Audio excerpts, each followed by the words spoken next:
Coucou tout le monde, j'espère que vous allez bien. Moi ça va parce que ce soir je suis en vacances.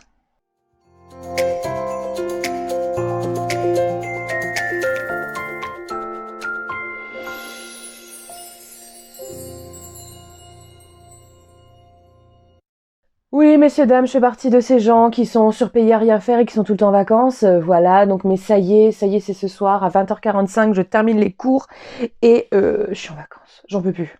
Voilà. Bref, là n'est pas le sujet, mais je suis quand même contente. Et si ma voix est bizarre ou si je tousse ou je sais pas quoi, c'est la fatigue, c'est normal. Je n'en peux plus. Alors, nous faisons aujourd'hui un petit point lecture de mi-décembre. Voilà, comme on avait fait, je crois, en octobre. J'avais coupé le mois en deux. Parce que, en fait, pour l'instant, j'ai lu 4 bouquins et demi. Je vous explique après. Et je me dis que là, avec les vacances qui arrivent, j'espère lire un peu plus. Et du coup, j'ai peur que sinon le point lecture du mois de décembre, donc en début janvier, soit beaucoup trop long. Et surtout, en début janvier, j'aimerais faire le bilan en fait de mes objectifs que je m'étais fixé pour l'année. Spoiler, je les ai pas remplis. Et présenter aussi mes objectifs pour la nouvelle année, pour 2022. Donc pour que ce soit pas trop long, ni en début janvier, ni en début janvier, en fait, tout simplement, pour que ce soit pas trop long en début janvier. Je le coupe maintenant, vous aurez donc comme ça 2 petits points lecture, et ce sera mieux pour tout le monde, quoi. Alors, on va commencer donc avec des lectures, pas dans l'ordre de ce que j'ai lu, d'accord ? D'abord, au tout début ici, je vais vous expliquer le cas de lecture et demi. Le et demi, c'est en fait Outsphere que j'ai enfin terminé. Voilà, il était temps, j'en pouvais plus. Je vous en parlerai plus en détail de celui-là. Je vous le présenterai dans un point lecture spécial Plib un petit peu plus tard, peut-être la semaine prochaine, je sais pas, on verra comment j'avance sur mes autres lectures. Voilà, qui m'a mis un peu dans une panne, donc je suis un peu dégoûtée d'avoir perdu du temps en fait, mais bon, voilà. C'est la vie. C'est la vie. Alors, on va commencer avec Spy Family, le tome 4, toujours de Tatsuya Endo. Tatsuya, ouais c'est ça, chez Kurokawa, voilà. Petit manga avec le petit Kotoko, le petit chien, il est trop mignon. Alors, avec le petit chien, alors en fait, pour rappel, le pitch de base, donc c'est Twilight, qui est un agent secret au service d'Ostania. Donc vous savez, c'est une ville qui est coupée en deux, ou un pays, je sais plus, Ostania et Westalis, donc l'Est et l'Ouest. Comme par hasard, la ville s'appelle Berlint, ou Berlint, je sais pas, Berlint, t'as vu le truc ? Et voilà, et en fait, il doit infiltrer un méchant. C'est nous les méchants. Qui menace la paix entre Ostania et Westalis. Et pour ça, en fait, il doit manœuvrer pour approcher ce méchant par l'intermédiaire de son enfant, de son fils. Pour ça, il va donc se créer une famille de toutes pièces en adoptant une petite fille, sans savoir qu'elle est télépathe, qu'elle peut lire dans les pensées, et en épousant une jeune femme, voilà, pour la faire passer pour sa femme et la mère de sa fille, sans savoir qu'elle est une tueuse à gages professionnelle. Donc, voilà. Et donc le but, c'est que cette petite fille qu'il a adoptée intègre l'école du fils du méchant, et voilà, pouvoir s'infiltrer au repas de fin d'année ou je sais pas trop quoi, des meilleurs élèves, pour approcher ce méchant. Voilà, évidemment, ça se passe pas comme prévu, voilà. Et là, dans ce tome-là, en fait, ils adoptent un chien, voilà, c'est toute une intrigue, ils doivent détourner un attentat, etc., etc. Et il y a des chiens qui ont été entraînés et transformés, etc., pour devenir des tueurs. Et voilà, celui-là, il est un peu dans les pensées aussi, donc Anya, la petite fille, veut absolument le garder et tout, et il est trop beau, et... Non, franchement, elle était pas mal, cette histoire-là. Elle était pas mal. On continue avec des lectures de Noël maintenant. Alors, j'ai lu Au pied du sapin. Voilà, donc c'est chez Folio 2€. Vous voyez, enfin, Folio 2€, oui. Chez Folio, la gamme à 2€, là, voilà. Donc en fait, c'est un petit recueil de contes, je sais plus combien il y en a, 14 ou 12 je crois. Petit recueil de contes de Noël, très court. Il y a du Maupassant, il y a du Daudet, il y a Hans Christian Andersen, La petite fille aux allumettes. J'étais contente de la retrouver. Théophile Gautier, après il y a des choses plus récentes. Mais on a du Dostoïevski, Dickens, etc., etc. C'était sympa parce que c'est des auteurs qu'on connaît mais qu'on connaît pas forcément pour ces courts récits. Voilà, donc franchement c'était bien. Il y a même un poème dedans qui était pas mal et voilà. Donc j'ai bien aimé ça, c'est des histoires très courtes. Je pensais en fait faire un soir une histoire pour me tenir comme ça jusque Noël, parce que je crois qu'en tout, parce qu'il y a un deuxième bouquin qui s'appelle Joyeux Noël. En tout, je crois que ça en fait 25. Donc en commençant le premier, j'aurais pu faire du 1 au 25, mais finalement, je les ai tous lus. Voilà. Mais c'était cool. C'était cool. On continue avec... Celui-là, je vous l'ai montré plein de fois, mais plein de fois. Un chat pour Noël. Ça y est, je l'ai lu, j'ai fait la photo pour Insta et tout et tout. Enfin, non, en fait, je l'ai lu il y a longtemps, mais la photo pour Insta, je l'ai faite hier. Voilà.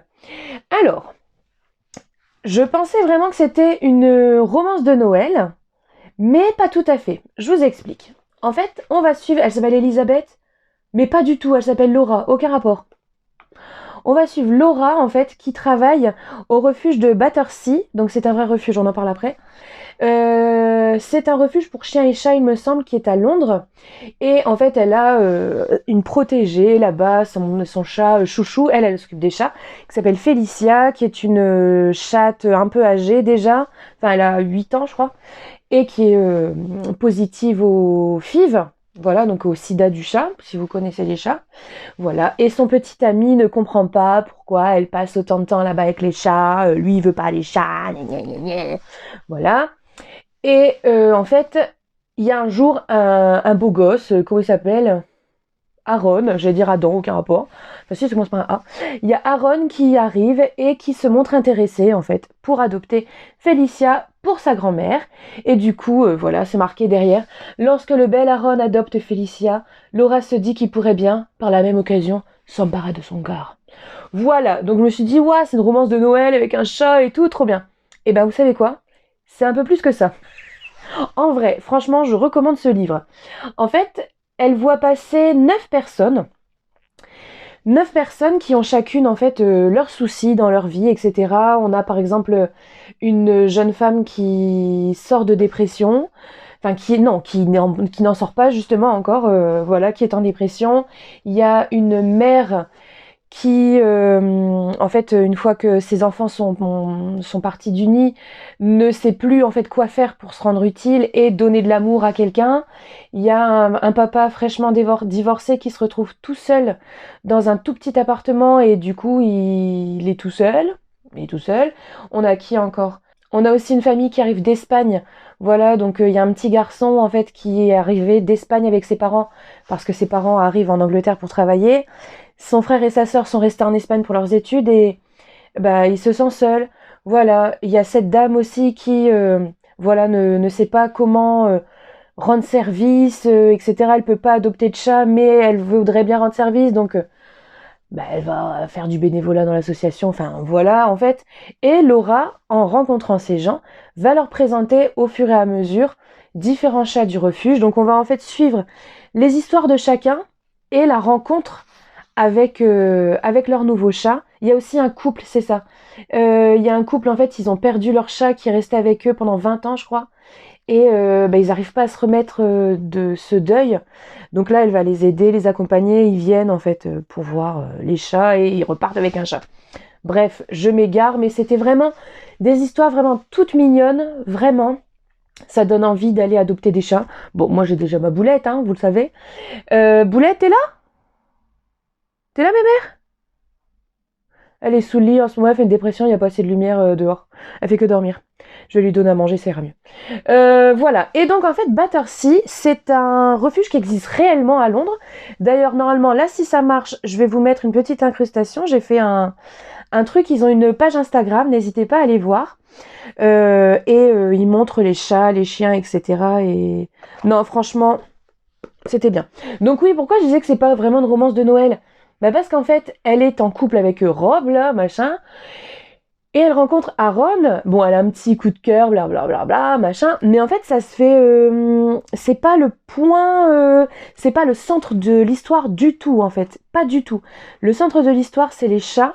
C'est les histoires des différents adoptants, etc., etc. Non, franchement, c'était vraiment trop, trop, trop chou. Puis regardez-moi ça, s'il est pas beau celui-là. Et ça se lit super bien. Je crois que j'ai lu en 2 jours. Ouais, c'est ça, j'ai lu en 2 jours. Et encore, c'est parce que le samedi après-midi, j'ai eu une grosse répétition. Sinon, j'aurais pu le faire sur toute la journée. Voilà. Et je prêtais celui-là à ma maman parce que on aime bien les petits chats. Et comme elle aime pas trop lire, ça, je pense que ça peut passer largement. On continue avec une comédie de Noël. Il faut sauver Albert, le homard prévu pour Noël, de Liz Seven. Alors, c'est l'histoire de Béatrice et Erwan, qui sont deux amoureux qui habitent à Paris. C'est pas longtemps qu'ils sont ensemble. Et en fait, pour Noël, ils vont aller tous les deux à Lorient, dans la famille de Erwan. Voilà, qui tient un bar tabac, enfin non pas un bar tabac, un bar-restaurant. Voilà. Donc forcément, rencontre avec la belle famille, haute en couleur, etc., etc. Tout se passe à peu près bien, même si voilà, belle maman met un peu son nez partout et beau papa est bourru. Ça se passe à peu près bien, jusqu'à ce que Béatrice en fait tombe nez à nez dans le garage avec un énorme homard qui a été prévu pour le repas. En bonne végane, elle va tout faire pour sauver le homard qu'elle a nommé Albert, voilà. Et c'était rigolo. C'était rigolo, ça va. C'est pas à se taper des barres, mais franchement, c'est pas mal. C'était pas mal. Alors, on n'est pas sur une romance non plus, parce que là, ils sont tous les deux en couple déjà. On est sur une comédie de Noël. On est tout à fait dans le style d'une comédie française. On peut imaginer très bien, comment il s'appelle, Christian Clavier dans le rôle du père bourru, Catherine Fro ou Catherine Jacob dans le rôle de la mère un peu qui met son nez partout. Les deux amoureux, j'en ai aucune idée. Le frère, j'ai pas d'idée non plus. Mais bon, voilà, en général, dans ce genre de comédie, les têtes d'affiche, c'est Christian Clavier, enfin, et voilà, les grands acteurs un peu plus mûrs déjà, un peu plus matures. Mais c'était drôle, franchement, ce serait marrant de voir ça adapté en vrai. Franchement, de voir la course-poursuite et tout, et puis de voir la nana dans la neige à moitié à poil pour amener le homard à la mer. Non, franchement, c'était drôle.